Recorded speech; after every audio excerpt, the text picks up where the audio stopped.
दारिद्र्यदहन शिवस्तोत्रम् विश्वेश्वराय नरकाणवतारणाय कर्णामृताय शशिशेखरधारणाय कर्पूरकान्तिधवलाय जटाधराय दारिद्र्यदुःखदयनाय नमः शिवाय गौरीप्रियाय रजनीशकलाधराय कालान्तकाय भुजगाधिपकङ्कणाय गङ्गाधराय गजराजविमर्दनाय दारिद्र्यदुःखदहनाय नमः शिवाय भक्तप्रियाय भवरोगभयापयाय उग्राय दुर्गभवसागरतारणाय ज्योतिर्मयाय गुणनामसुनृत्यकाय दारिद्र्यदुःखदहनाय नमः शिवाय चरमाम्बराय सवभस्मविलेपनाय भालेक्षणाय मणिकुण्डलमण्डिताय मञ्जीरपादयुगलाय जटाधराय दारिद्र्यदुःखदहनाय नमः शिवाय पञ्चाननाय फणिराजविभूषणाय हेमांशुकाय भुवनत्रयमण्डिताय आनन्दभूमिवरदाय तमोमयाय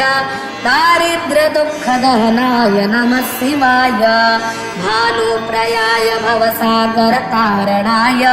कालान्तकाय कमलासनपूजिताय नेत्रत्रयाय शुभलक्षणलक्षिताय दारिद्र्यदुःखदहनाय नमः शिवाय रामप्रियाय रघुनाथवरप्रदाय नागप्रियाय नरकार्णवतारणनाय पुण्येषु पुण्यभरिताय सुरार्चिताय दारिद्र्यदुःखदहनाय नमः शिवाय मुक्तेश्वराय फलदाय गणेश्वराय गीताप्रियाय वृषभेश्वरवाहनाय मातङ्गचरमवशनाय महेश्वराय दारिद्र्यदुःखदहनाय नमः शिवाय वसिष्ठेन कृतं स्तोत्रं सर्वरोगनिवारणं सर्वसम्पत्करं शीघ्रं पुत्रपौत्रादिवर्धनं श्रीसन्ध्यं य पठे नित्यं स हि स्वर्गमवाप्नुयात् इति श्रीवसिष्ठविरचितं दारिद्र्यदहनशिवस्तोत्रं सम्पूर्णम् विश्वेश्वराय नरकाणवतारणाय कर्णामृताय शशिशेखरधारणाय कर्पूरकान्तिधवलाय जटाधराय दारिद्र्यदुःखदयनाय नमः शिवाय गौरीप्रियाय रजनीशकलाधराय कालान्तकाय भुजगाधिपकङ्कणाय गङ्गाधराय गजराजविमर्दनाय दारिद्र्यदुःखदहनाय नमः शिवाय भक्तप्रियाय भवरोगभयापयाय उग्राय दुर्गभवसागरतारणाय ज्योतिर्मयाय गुणनामसुनृत्यकाय दारिद्र्यदुःखदहनाय नमः शिवाय चरमाम्बराय सवभस्मविलेपनाय भालेक्षणाय मणिकुण्डलमण्डिताय मञ्जीरपादयुगलाय जटाधराय दारिद्र्यदुःखदहनाय नमः शिवाय पञ्चाननाय फणिराजविभूषणाय हेमांशुकाय भुवनत्रयमण्डिताय आनन्दभूमिवरदाय तमोमयाय दारिद्र्यदुःखदहनाय नमः शिवाय भानुप्रयाय भवसागरतारणाय कालान्तकाय कमलासनपूजिताय नेत्रत्रयाय शुभलक्षणलक्षिताय दारिद्र्यदुःखदहनाय नमः शिवाय रामप्रियाय रघुनाथवरप्रदाय नागप्रियाय नरकार्णवतारणनाय पुण्येषु पुण्यभरिताय सुरार्चिताय दारिद्र्यदुःखदहनाय नमः शिवाय मुक्तेश्वराय फलदाय गणेश्वराय गीताप्रियाय वृषभेश्वरवाहनाय मातङ्गचरमवशनाय महेश्वराय दारिद्र्यदुःखदहनाय नमः शिवाय वसिष्ठेन कृतं स्तोत्रं सर्वरोगनिवारणं सर्वसम्पत्करं शीघ्रं पुत्रपौत्रादिवर्धनम् श्रीसन्ध्यं य पठे नित्यं स हि स्वर्गमवाप्नुयात् इति श्रीवसिष्ठविरचितं दारिद्र्यदहनशिवस्तोत्रं सम्पूर्णम्। विश्वेश्वराय नरकाणवतारणाय कर्णामृताय शशिशेखरधारणाय कर्पूरकान्तिधवलाय जटाधराय दारिद्र्यदुःखदयनाय नमः शिवाय। गौरीप्रियाय रजनीशकलाधराय कालान्तकाय भुजगाधिपकङ्कणाय गङ्गाधराय गजराजविमर्दनाय दारिद्र्यदुःखदहनाय नमः शिवाय। भक्तप्रियाय भवरोगभयाय उग्राय दुर्गभवसागरतारणाय ज्योतिर्मयाय गुणनामसुनृत्यकाय दारिद्र्यदुःखदहनाय नमः शिवाय। चरमाम्बराय सवभस्मविलेपनाय भालेक्षणाय मणिकुण्डलमण्डिताय मञ्जीरपादयुगलाय जटाधराय दारिद्र्यदुःखदहनाय नमः शिवाय। पञ्चाननाय फणिराजविभूषणाय हेमांशुकाय भुवनत्रयमण्डिताय आनन्दभूमिवरदाय तमोमयाय दारिद्र्यदुःखदहनाय नमः शिवाय। भानुप्रयाय भवसागरतारणाय कालान्तकाय कमलासनपूजिताय नेत्रत्रयाय शुभलक्षणलक्षिताय दारिद्र्यदुःखदहनाय नमः शिवाय। रामप्रियाय रघुनाथवरप्रदाय नागप्रियाय नरकार्णवतारणनाय पुण्येषु पुण्यभरिताय सुरार्चिताय दारिद्र्यदुःखदहनाय नमः शिवाय। मुक्तेश्वराय फलदाय गणेश्वराय गीताप्रियाय वृषभेश्वरवाहनाय मातङ्गचरणवशनाय महेश्वराय दारिद्र्यदुःखदहनाय नमः शिवाय। वसिष्ठेन कृतं स्तोत्रं सर्वरोगनिवारणं सर्वसम्पत्करं शीघ्रं पुत्रपौत्रादिवर्धनम् श्रीसन्ध्यं य पठे नित्यं स हि स्वर्गमवाप्नुयात् इति श्रीवसिष्ठविरचितं दारिद्र्यदहनशिवस्तोत्रं सम्पूर्णम्। विश्वेश्वराय नरकाणवतारणाय कर्णामृताय शशिशेखरधारणाय कर्पूरकान्तिधवलाय जटाधराय दारिद्र्यदुःखदयनाय नमः शिवाय।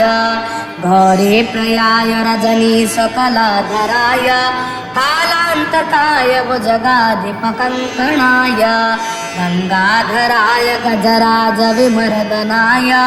दारिद्र्यदुःखदहनाय नमः शिवाय। भक्तप्रियाय भवरोगभयाय उग्राय दुर्गभवसागरतारणाय ज्योतिर्मयाय गुणनामसुनृत्यकाय दारिद्र्यदुःखदहनाय नमः शिवाय। चरमाम्बराय सवभस्मविलेपनाय भालेक्षणाय मणिकुण्डलमण्डिताय मञ्जीरपादयुगलाय जटाधराय दारिद्र्यदुःखदहनाय नमः शिवाय। पञ्चाननाय फणिराजविभूषणाय हेमांशुकाय भुवनत्रयमण्डिताय आनन्दभूमिवरदाय तमोमयाय दारिद्र्यदुःखदहनाय नमः शिवाय। भानुप्रयाय भवसागरतारणाय कालान्तकाय कमलासनपूजिताय नेत्रत्रयाय शुभलक्षणलक्षिताय दारिद्र्यदुःखदहनाय नमः शिवाय। रामप्रियाय रघुनाथवरप्रदाय नागप्रियाय नरकार्णवतारणनाय पुण्येषु पुण्यभरिताय सुरार्चिताय दारिद्र्यदुःखदहनाय नमः शिवाय। मुक्तेश्वराय फलदाय गणेश्वराय गीताप्रियाय वृषभेश्वरवाहनाय मातङ्गचरणवशनाय महेश्वराय दारिद्र्यदुःखदहनाय नमः शिवाय वसिष्ठेन कृतं स्तोत्रं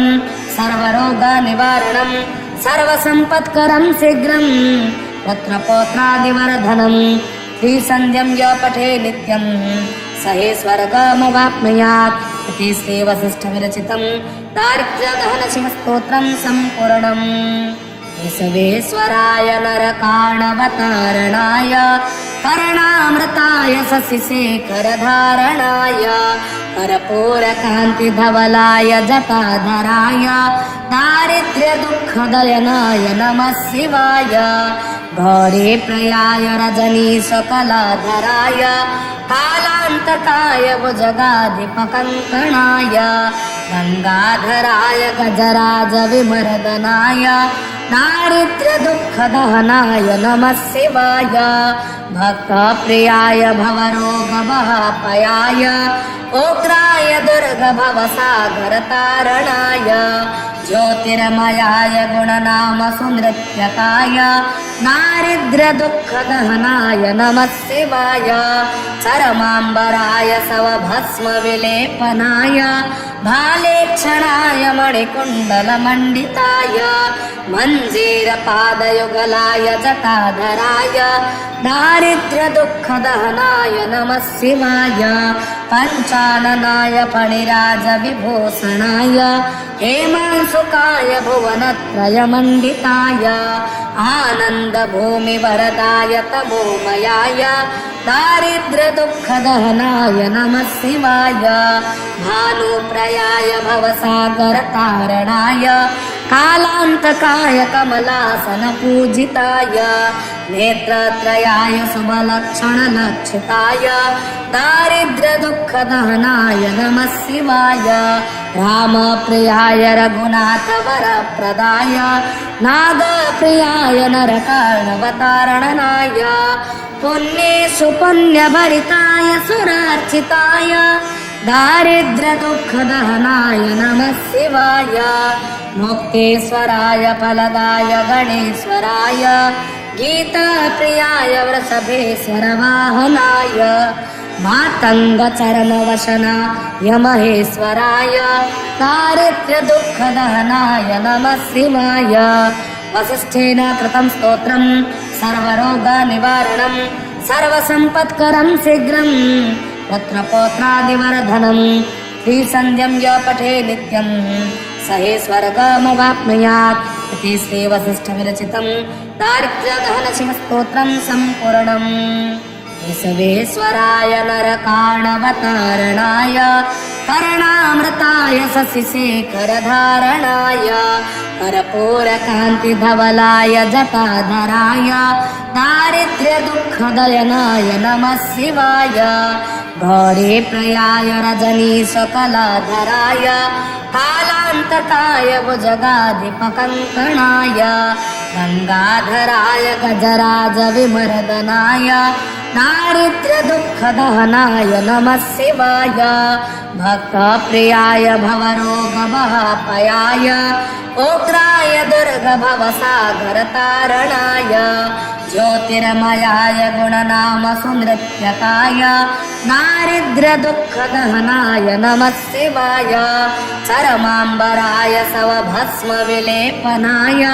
भालेक्षणाय मणिकुण्डलमण्डिताय मञ्जीरपादयुगलाय जटाधराय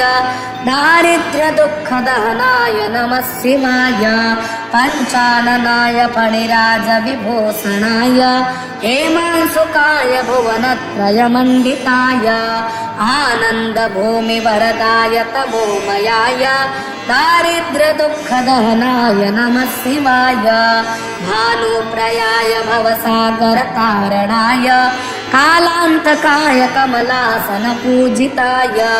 नेत्रत्रयाय शुभलक्षणलक्षिताय दारिद्र्यदुःखदहनाय नमः शिवाय रामप्रियाय रघुनाथवरप्रदाय नागप्रियाय नरकार्णवतारणनाय पुण्येषु पुण्यभरिताय सुरार्चिताय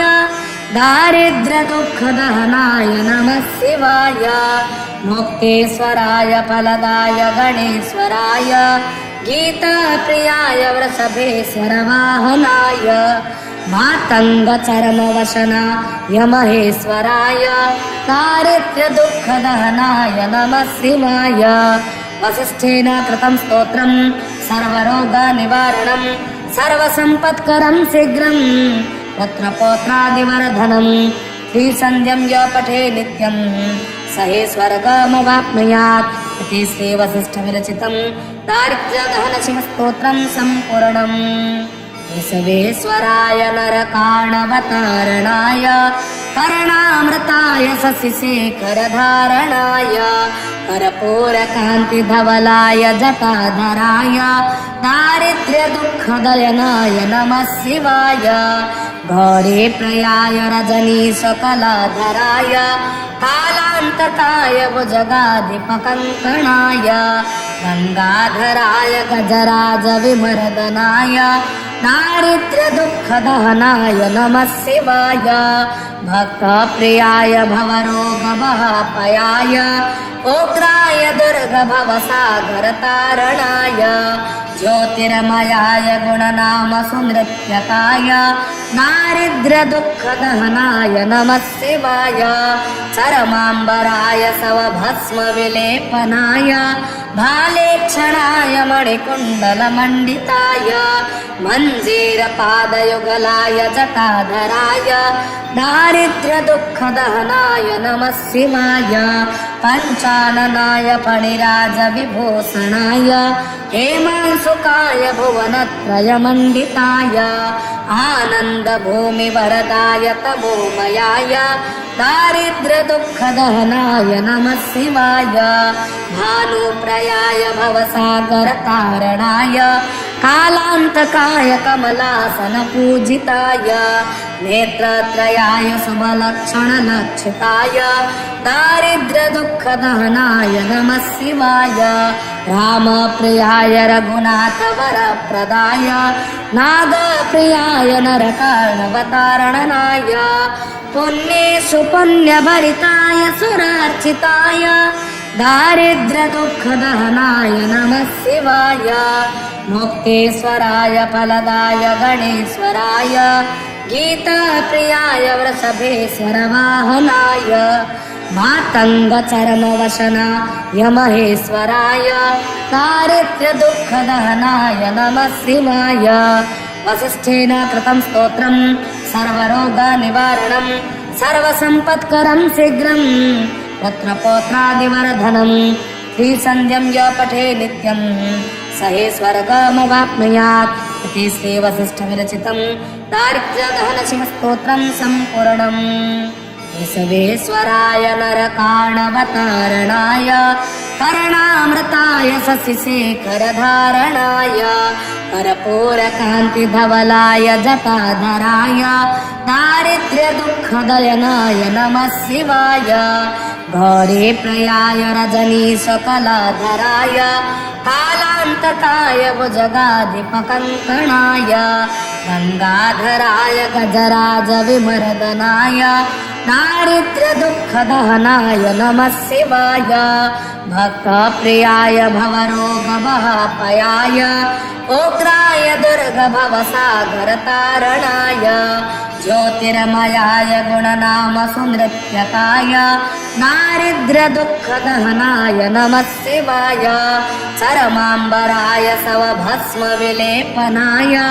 भालेक्षणाय मणिकुण्डलमण्डिताय मञ्जीरपादयुगलाय जटाधराय दारिद्र्यदुःखदहनाय नमः शिवाय पञ्चाननाय फणिराजविभूषणाय हेमांशुकाय भुवनत्रयमण्डिताय आनन्दभूमिवरदाय तमोमयाय दारिद्र्यदुःखदहनाय नमः शिवाय भानुप्रयाय भवसागरतारणाय कालान्तकाय कमलासनपूजिताय नेत्रत्रयाय शुभलक्षणलक्षिताय दारिद्र्यदुःखदहनाय नमः शिवाय रामप्रियाय रघुनाथवरप्रदाय नागप्रियाय नरकार्णवतारणनाय पुण्येषु पुण्यभरिताय सुरार्चिताय दारिद्र्यदुःखदहनाय नमः शिवाय मुक्तेश्वराय फलदाय गणेश्वराय गीताप्रियाय वृषभेश्वरवाहनाय मातङ्गचरणवशनाय महेश्वराय दारिद्र्यदुःखदहनाय नमः शिवाय वसिष्ठेन कृतं स्तोत्रं सर्वरोगनिवारणं सर्वसम्पत्करं शीघ्रं पुत्रपौत्रादिवर्धनं श्रीसन्ध्यं य पठे नित्यं स हि स्वर्गमवाप्नुयात् इति श्रीवसिष्ठविरचितं दारिद्र्यदहनशिवस्तोत्रं सम्पूर्णम् विश्वेश्वराय नरकार्णवतारणाय कर्णामृताय शशिशेखरधारणाय कर्पूरकान्तिधवलाय जटाधराय दारिद्र्यदुःखदयनाय नमः शिवाय गौरीप्रियाय रजनीशकलाधराय कालान्तकाय भुजगाधिपकङ्कणाय गङ्गाधराय गजराजविमर्दनाय दारिद्र्यदुःखदहनाय नमः शिवाय भक्तप्रियाय भवरोगभयापयाय उग्राय दुर्गभवसागरतारणाय ज्योतिर्मयाय गुणनामसुनृत्यकाय दारिद्र्यदुःखदहनाय नमः शिवाय चरमाम्बराय सवभस्मविलेपनाय भालेक्षणाय मणिकुण्डलमण्डिताय मञ्जीरपादयुगलाय जटाधराय दारिद्र्यदुःखदहनाय नमः शिवाय पञ्चाननाय फणिराजविभूषणाय हेमांशुकाय भुवनत्रयमण्डिताय आनन्दभूमिवरदाय तमोमयाय दारिद्र्यदुःखदहनाय नमः शिवाय भानुप्रयाय भवसागरतारणाय कालान्तकाय कमलासनपूजिताय नेत्रत्रयाय शुभलक्षणलक्षिताय दारिद्र्यदुःखदहनाय नमः शिवाय रामप्रियाय रघुनाथवरप्रदाय नागप्रियाय नरकार्णवतारणनाय पुण्येषु पुण्यभरिताय सुरार्चिताय दारिद्र्यदुःखदहनाय नमः शिवाय मुक्तेश्वराय फलदाय गणेश्वराय गीताप्रियाय वृषभेश्वरवाहनाय मातङ्गचरणवशनाय महेश्वराय दारिद्र्यदुःखदहनाय नमः शिवाय वसिष्ठेन कृतं स्तोत्रं सर्वरोगनिवारणं सर्वसम्पत्करं शीघ्रं पुत्रपौत्रादिवर्धनं श्रीसन्ध्यं य पठे नित्यं स हि स्वर्गमवाप्नुयात् इति श्रीवसिष्ठविरचितं दारिद्र्यदहनशिवस्तोत्रं सम्पूर्णम् विश्वेश्वराय नरकार्णवतारणाय कर्णामृताय शशिशेखरधारणाय कर्पूरकान्तिधवलाय जटाधराय दारिद्र्यदुःखदयनाय नमः शिवाय गौरीप्रियाय रजनीशकलाधराय कालान्तकाय भुजगाधिपकङ्कणाय गङ्गाधराय गजराजविमर्दनाय दारिद्र्यदुःखदहनाय नमः शिवाय भक्तप्रियाय भवरोगभयापयाय उग्राय दुर्गभवसागरतारणाय ज्योतिर्मयाय गुणनामसुनृत्यकाय दारिद्र्यदुःखदहनाय नमः शिवाय चरमाम्बराय सवभस्मविलेपनाय भालेक्षणाय मणिकुण्डलमण्डिताय मञ्जीरपादयुगलाय जटाधराय दारिद्र्यदुःखदहनाय नमः शिवाय पञ्चाननाय फणिराजविभूषणाय हेमांशुकाय भुवनत्रयमण्डिताय आनन्दभूमिवरदाय तमोमयाय दारिद्र्यदुःखदहनाय नमः शिवाय भानुप्रयाय भवसागरतारणाय कालान्तकाय कमलासनपूजिताय नेत्रत्रयाय शुभलक्षणलक्षिताय दारिद्र्यदुःखदहनाय नमः शिवाय रामप्रियाय रघुनाथवरप्रदाय नागप्रियाय नरकार्णवतारणनाय पुण्येषु पुण्यभरिताय सुरार्चिताय दारिद्र्यदुःखदहनाय नमः शिवाय मुक्तेश्वराय फलदाय गणेश्वराय गीताप्रियाय वृषभेश्वरवाहनाय मातङ्गचरणवशनाय महेश्वराय दारिद्र्यदुःखदहनाय नमः शिवाय वसिष्ठेन कृतं स्तोत्रं सर्वरोगनिवारणं सर्वसम्पत्करं शीघ्रं पुत्रपौत्रादिवर्धनं श्रीसन्ध्यं य पठे नित्यं स हि स्वर्गमवाप्नुयात् इति श्रीवसिष्ठविरचितं दारिद्र्यदहनशिवस्तोत्रं सम्पूर्णम्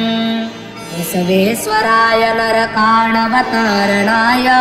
कर्णामृताय शशिशेखरधारणाय कर्पूरकान्तिधवलाय जटाधराय दारिद्र्यदुःखदयनाय नमः शिवाय गौरीप्रियाय रजनीशकलाधराय कालान्तकाय भुजगाधिपकङ्कणाय गङ्गाधराय गजराजविमर्दनाय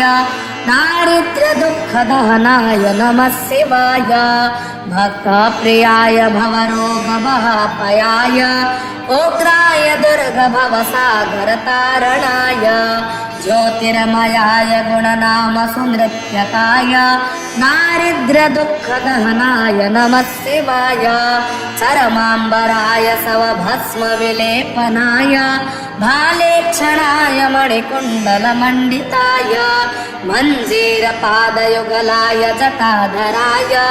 दारिद्र्यदुःखदहनाय नमः शिवाय पञ्चाननाय फणिराजविभूषणाय हेमांशुकाय भुवनत्रयमण्डिताय आनन्दभूमिवरदाय तमोमयाय दारिद्र्यदुःखदहनाय नमः शिवाय भानुप्रयाय भवसागरतारणाय कालान्तकाय कमलासनपूजिताय नेत्रत्रयाय शुभलक्षणलक्षिताय दारिद्र्यदुःखदहनाय नमः शिवाय रामप्रियाय रघुनाथवरप्रदाय नागप्रियाय नरकार्णवतारणनाय पुण्येषु पुण्यभरिताय सुरार्चिताय दारिद्र्यदुःखदहनाय नमः शिवाय मुक्तेश्वराय फलदाय गणेश्वराय गीताप्रियाय वृषभेश्वरवाहनाय मातङ्गचरणवशनाय महेश्वराय दारिद्र्यदुःखदहनाय नमः शिवाय वसिष्ठेन कृतं स्तोत्रं सर्वरोगनिवारणं सर्वसम्पत्करं शीघ्रं पुत्रपौत्रादिवर्धनं श्रीसन्ध्यं य पठे नित्यं